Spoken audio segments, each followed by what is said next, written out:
Alhamdulillah baik, Bang Putranya. Sehat sih. Kayaknya lebih kurus ya. Sedih dong. Orang malam takbiran biasanya tuh kerasa banget kan. Sekarang malah nggak ada Bang Putranya. Tuh sampai nangis ya. Apalagi Asifa bentar lagi ulang tahun. Tanggal berapa, Kak? Tanggal 25 Mei.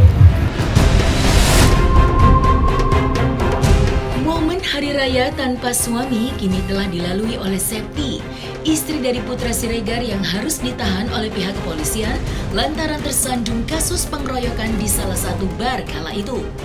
Seolah menjadi sebuah pengalaman hari raya yang sangat tidak diinginkan oleh dirinya, akan tetapi Septi pun nampaknya telah mengikhlaskan hal yang terjadi yang menimpa keluarganya saat ini. Seolah tak akan pernah melupakan masa kelam yang harus ia lalui saat ini, Septi pun akhirnya turut menceritakan pengalaman lebarannya tanpa adanya sosok suami tercintanya itu. Lantas, seperti apakah curhat Septi usai jalani lebaran tanpa kehadiran sosok Putra Siregar di sampingnya? Ditahannya Putra Siregar yang menjadi salah satu pelaku pengeroyokan, kini hal tersebut nampak membuat rasa kerinduan tersendiri bagi keluarga yang ia tinggalkan sementara ini. Kerinduan itu muncul tak hanya dari Septi, melainkan dari kedua anaknya yang dikabarkan sangat menantikan kedatangan sang ayah. Lantas, seperti apakah pengakuan Septi terkait anak-anaknya yang terus menanyakan keberadaan sang ayah? Saksikan selengkapnya hanya di Cumikam In-Depth berikut ini. Hai Cumi Lovers, bersama Cumikam In-Depth kami sajikan kabar lengkap, mendalam dan akurat dari narasumber terpercaya. Dan jangan lupa untuk like, subscribe dan juga share channel YouTube ini.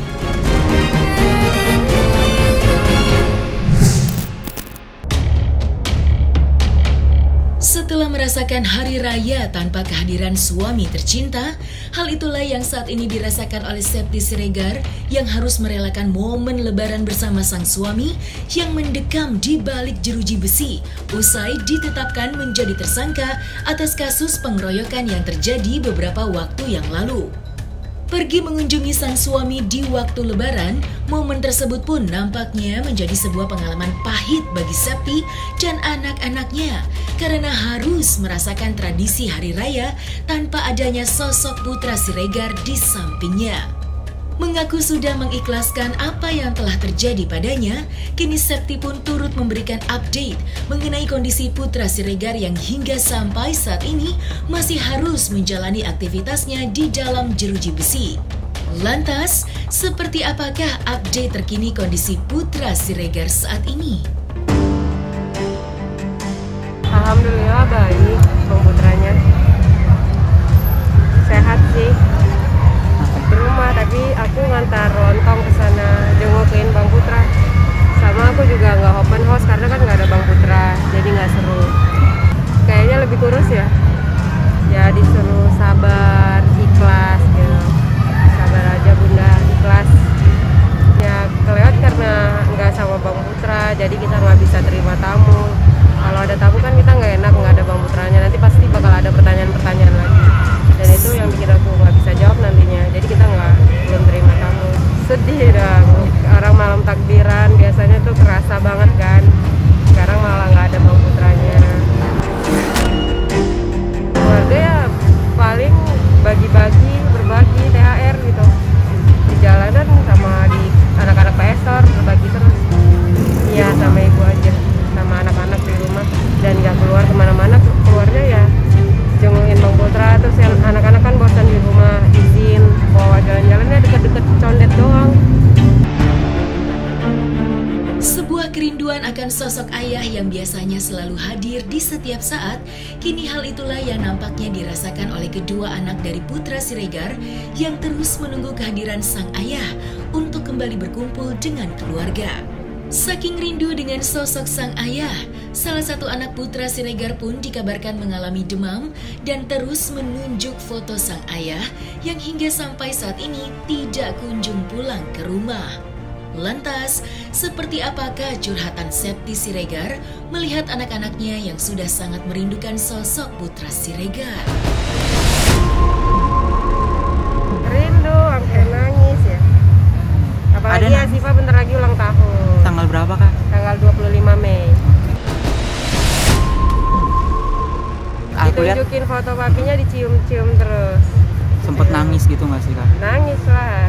Masalahnya kan tiap hari anaknya nanyain ayah, ayah kok nggak mana? Aku nggak pernah pulang. Demam, pilek, batuk.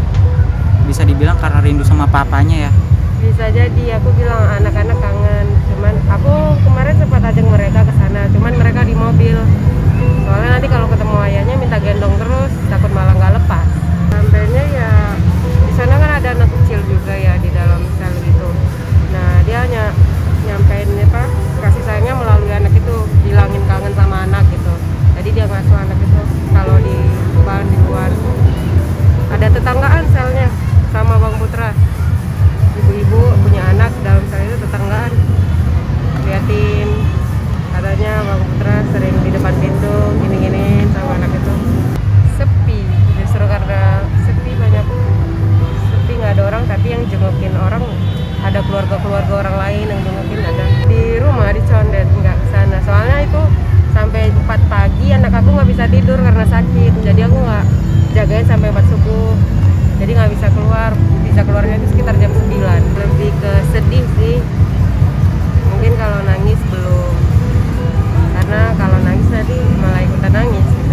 Cuman lihat kondisi kayak gitu, kita lebaran harusnya bisa bareng-bareng tapi nggak bareng-bareng. Nggak tahu, pengacara aku belum nanya lagi. Kemarin sempat ngundang, cuman dia ngundur lagi psikiaternya, katanya belum tepat waktunya, belum bisa gitu. Kalau planning ya pasti Bang Putra pengen lebih baik lagi, dan ini banyak dia ngambil hikmahnya dari sini, banyak belajar yang mana kawan yang mana bukan, kan kelihatan di sini. Sebuah kerinduan akan sosok ayah yang biasanya selalu hadir di setiap saat, kini hal itulah yang nampaknya dirasakan oleh kedua anak dari putra Siregar yang terus menunggu kehadiran sang ayah untuk kembali berkumpul dengan keluarga. Sempat heboh mengenai pernyataan Chika yang meminta agar Septi men-take down postingan Instagram mengenai percakapan Chika dengan putra Siregar sebelum kasus pengeroyokan itu terjadi. Dan mengenai hubungannya dengan Chika, Septi pun akhirnya secara belak-belakan mengakui jika sang selebgram tidak memberikan kabar apapun usai terbongkarnya isi percakapannya dengan putra Siregar beredar luas di media sosial. Lantas, seperti apakah penjelasan Septi terkait dirinya yang dikabarkan sudah membuka pintu untuk bertemu dan bermaaf-maafan dengan Chika? Kalau bertemu ya boleh aja, kan kita lagi lebaran, kenapa nggak maaf-maafan gitu. Udah nggak pernah DM-an lagi, yang terakhir kali ya yang waktu disuruh take down itu kan aku nggak read sampai sekarang dan aku nggak balas. Kalau ngomongin Chika kayaknya aku nggak ngerti lagi.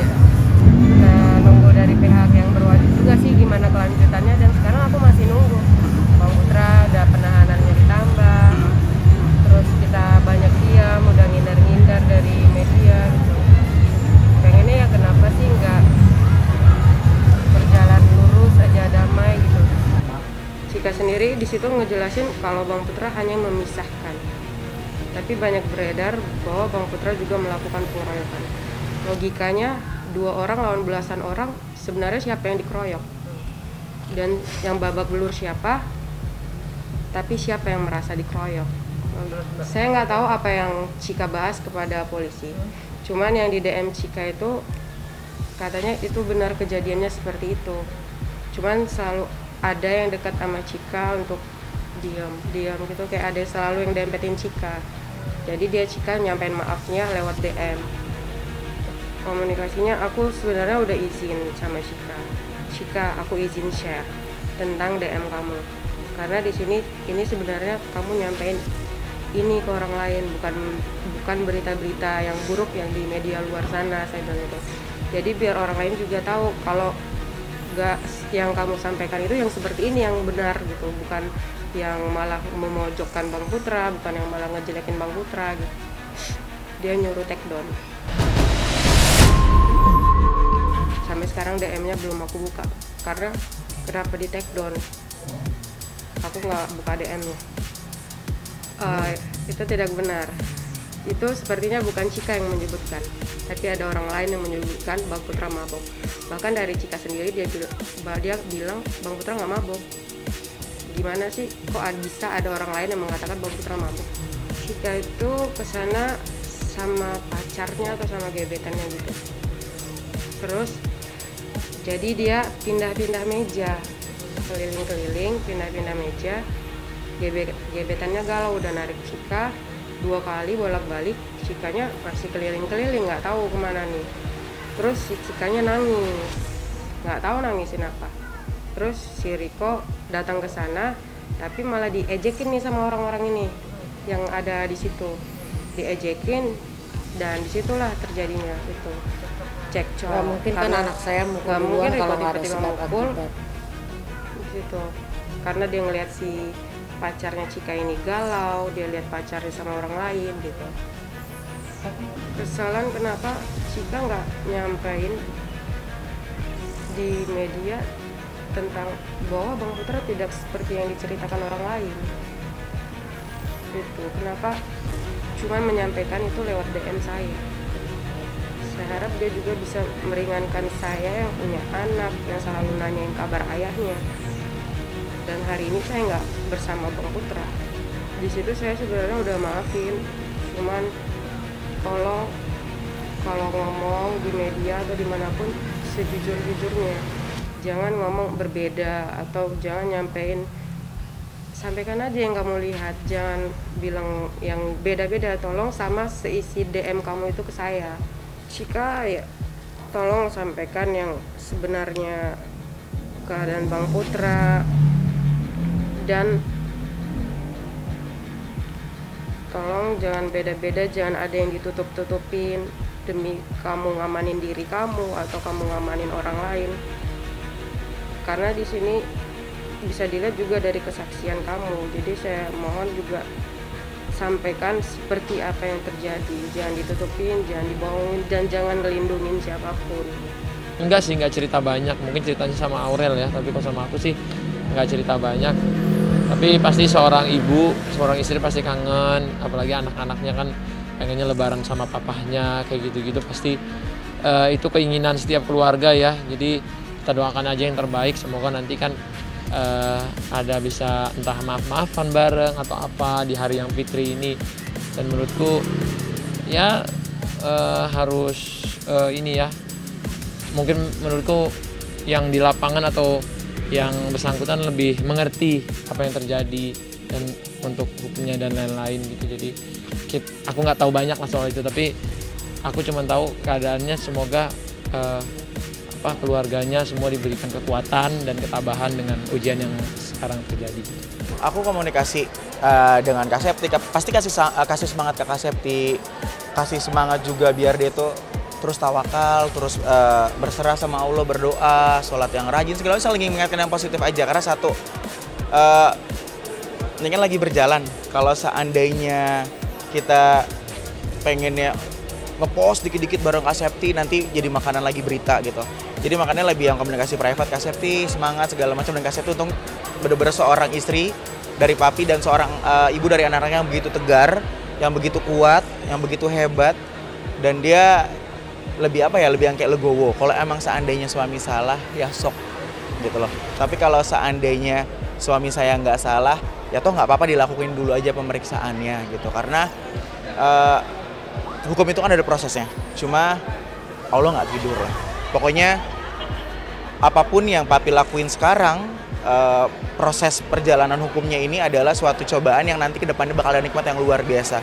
Semoga semuanya cepat selesai dan baik kembali, dan saling memaafkan. Nah, selesai sudah Cumi Lovers. Bersama Cumi Cam In Depth, kabar lengkap, mendalam, dan akurat dari narasumber terpercaya. Dan jangan lupa untuk like, subscribe, dan juga share channel YouTube Cumi Cumi.